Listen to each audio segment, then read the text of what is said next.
Well, hello everyone. I am Delbridge, Benchmark Realty, Murfreesboro, Tennessee. I'm not in uniform today because this is not a Friday status chat. It is a bonus, if you will, midweek.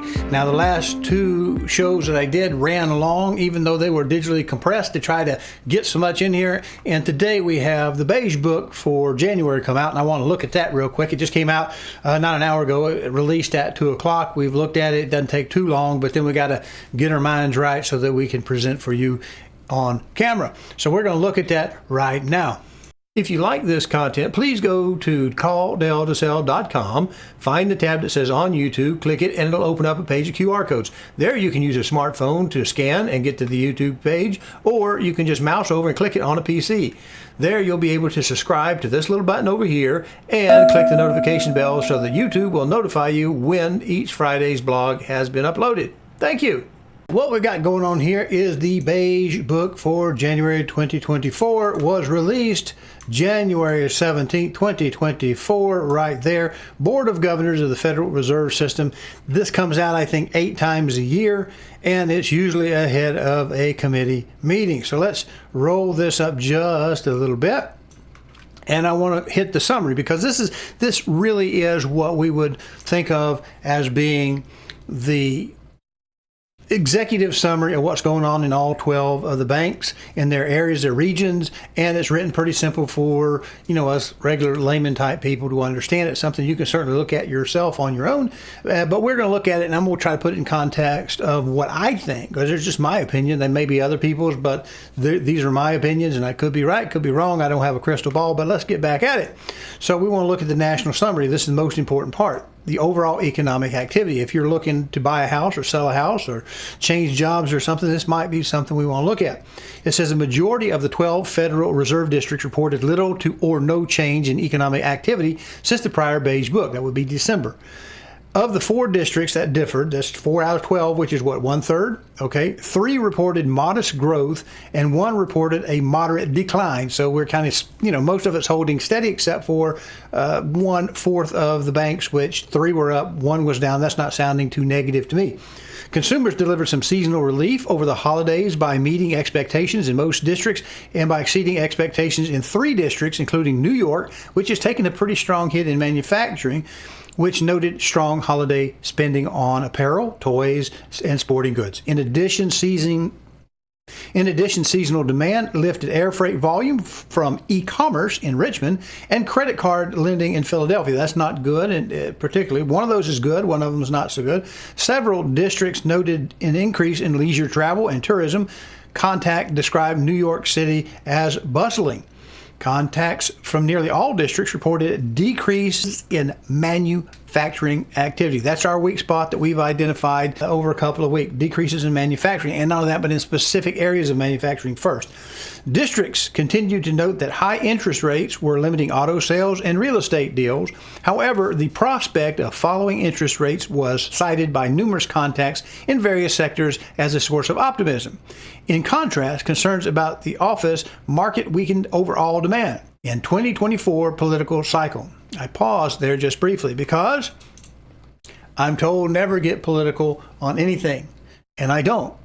I just try to do the people ticks of it. The humans involved in an economy, and unfortunately our form of government controls the economy, so we can't really talk about economic conditions without talking a little bit on it. And when I get back to this, I want to show you exactly what they said in a highlighted form. In contrast, concerns about the office market, that's going to be your commercial real estate, what I think they're talking about there, weakening overall demand, that's kind of a national type thing, and the 24 political cycle were often cited as sources of economic uncertainty. Because we don't have great certainty that we're in a recession right now, or that we're not in a recession, or that one's coming. I think it is coming. When, we don't know. I don't personally believe in a soft landing, but nothing would make me happier this year than to be wrong on this. But what it says is we're hitting some uncertainty. We've got that positiveness coming out of the leaked that we're maybe at peak Fed, and they're still talking in the second half of the year, which would be Q3. So it's not that far away if they can hold out higher for longer, if they can just keep from dropping the target rates quite so soon. And there's some interesting stuff going on there with the yield curve between the 10-2 yield curve. And I don't think we'll fit that in this week, so we'll get to that later on. So Most districts indicated that expectations of their firms for future growth were positive, so people are still trying to make some money, and had improved or both. So that's some good stuff going on right there. Here's the part that we want to look at the most, because this is where our threat is going to come from. 7 districts described little or no change in overall employment levels. While the pace of job growth was described as modest to moderate in 4 districts, 2 districts continued to note a tight labor market, and several described hiring changes or firms seeking specialty skills such as auto mechanics or experienced engineers in the Boston and San Francisco districts. Well, that's a challenging part of the country anyway, out toward the left. Now, the pace of wage growth was characterized as moderate in Boston, Richmond, Chicago, and Dallas, the modest New York and Philadelphia, and as slight in St. Louis. Firms from many districts expect wage pressures to ease, that's the wage pressures to raise the wages, and wage growth to fall further over the next year. So all it's saying here is that we're not quite over the edge, but we're going up to the edge of the falls, and we're seeing some of these labor markets are beginning to slow down, and that's what we need to watch out. But nobody's really losing the jobs yet. We did a show on that. Prices, I don't know that we need to read all this. It just says 6 districts noted that their contacts had reported slight or modest price increases. That goes with our inflation. 2 noticed moderate increases. 5 districts also noted that an overall price increases had subsided to some degree from the prior period. So we want to look at that 5, not quite half, because there are 12 districts. So not quite half of the districts are seeing a little bit of deflation, but the others plus 1 are still positive going in that direction. So that's about all we need to know about prices in general. And if we want to go down and look at our 6th district, we can do that real quick, and then we'll kind of wrap this up or hit close to wrapping it up. Hello, I'm Delbridge of Benchmark Realty, Murfreesboro, Tennessee. If you are currently unrepresented and would like to know how to compare up to 3 properties side by side and room by room, then go over to my new YouTube channel, CallDelToSell. That's 1 L and Del, no spaces. Watch the demo on Real Scout, and then call me and we'll set up your exclusive ad-free account today. And if we want to go down and look at our 6th district, we can do that real quick, and then we'll kind of wrap this up or hit close to wrapping it up. It says Atlanta, this is our 6th district. Economic activity grew at a slow pace. Labor markets cooled further and wage pressures eased. Some non-labor input costs moderated. That's part of our trending down on inflation. Retail sales were mixed. Travel activity remained strong, but spending at hotels declined. Home sales slowed on balance. Bank conditions were mixed. Transportation activity was sluggish. Energy demand was robust. So I think we're feeling it a little bit more in our 6th district than some of the others. Minneapolis district economic activity was down slightly. Kansas City, economic activity in the 10th district declined moderately. Dallas, economic activity expanded, so Texas is growing. Chicago, economic activity in the 7th district was up modestly. So we're really getting some mixed bags in the individual banking districts. Atlanta happens to be the one that we're tied to in the 6th district, and it's showing a little bit higher slowing maybe than some of the others. So there we go with that. Now, what I want to do is I want to check this out to see how well we're supporting our idea that we've promoted in the past, where some of our mortgage industry people have jumped out there and they said, look, at the mortgage rates are falling, and we're going to start getting these cuts, at least 3, maybe more during this year, and we're going to go right back to boomtown when we had very low interest rates. I don't really see that, because if you take the overall economy as a whole, it really doesn't like to be too much below about 6%. There's a nice growth rate. 5 to 6% is about where they might want, with inflation about 2%. These things can fight each other. We've discussed that. That's not a complex thought process there. But when we look at the overwhelming optimism that we were seeing, what we mainly see, as I understand it, is the mortgage market taking out that baked in continued rising of interest rates when they hear we might be flattened out. So we don't necessarily need to dive too quickly. I want to reiterate this, that when the Fed raises rates, it's a bad day. When the Fed cuts rates, it's an even worse day, because that's generally meaning they're trying to stave off a crashing economy. And if we can hold it flat for a little while, let some people get their feet back under them, get some normalization, let them get some confidence about what the future will be, so we don't have as much uncertainty, we may pull out of this without ever really dipping down into a serious recession.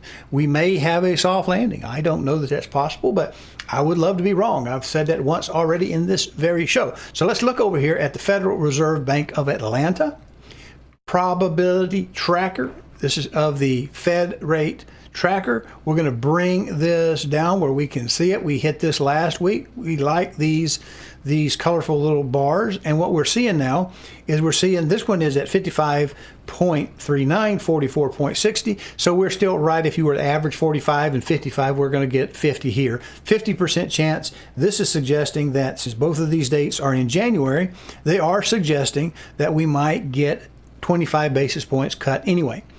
I would kind of like to see that. I'm not sure it's going to happen, but I would kind of like to see that maybe just a little bit for people who have high credit card debt. That might help them. And then the other part we see is only about 25% says, 50 basis points. So what is our tracker really showing? It's showing kind of a little bit more moderation here. And if you look carefully, I believe we're going up by 2026. Now, this is way far out and it's not really worth a whole lot, but it can show you a little bit on the Fed's optimism or pessimism. So we're at right there at the expected range at 318. That would be Fed rate. So you want to tack on 2.5, or 3 points for the mortgage on top of that. And so we might see 5.5, 6, somewhere in that neighborhood. If we go back, I think it begins to drop just a little bit. 414, 311, 311. I said 414, 311, 318. But we're actually taking this up, and I think this is a new track for this. We can go back and look. Let's look at our other and final thing that we looked at last week, GDP now. All right, we've seen this. This is the Atlanta Fed's estimate of where the growth rate will be in the gross domestic product. And what we see is kind of all over the place. Let's not go nuts. But remember our economic gauge, our gas gauge of how well the economy is going. The GDP is a huge one, showing that we're still growing. And we haven't gotten negative. We haven't gone negative two quarters together, or 6 months in a row. And we see that we were predicting close to a half a percentage point about 2 months ago. Now we're up almost to a full percentage point at September. Now it's going back up further and further and further. See, we never got down even to zero. We never got about to 1 percentage point. And the Fed estimate has now taken this point up. So we've gone up in our GDP, which is a sign that the economy is still boiling on, is rolling on. So I think that speculation early on, we said there may do some cuts in the second half of 2024. This was toward the end of last year that got everybody excited. And they said they might do it. And then everybody rushed, we're going to do it. We're going to do it in March. And now they're trying to say we're going to do it pretty soon. But it doesn't really look like we're having the push for that. We're not seeing the fall off the cliff on the job market, which is why they might drop the rates. And we're not seeing the GDP take a big dip. We saw a little dip in gross domestic income. I didn't show you that today. But it's just the idea behind this. Are we confident? Was the suggestion by the Fed, the rumors of the Feds, that we're going to cut rates in third quarter, second half of the year, was that enough to get them to take that extra 1.5% out of mortgages to spur a little bit of activity going on? Are we losing jobs yet? Doesn't look like we are. Look like we're pretty steady from December, which was actually November. The December book was based upon November. This is based upon year end. So overall, it looks like more of the same, and we're not really taking too much of a hit, with the exception of transportation. And of course, the big one, the labor market is really kind of flattening out. Manufacturing is the area that looks like it's taking a hit. Other areas of labor don't look like they're really being affected too much right now. So I could be wrong, but my gut just today is I wouldn't expect to cut this month. We might.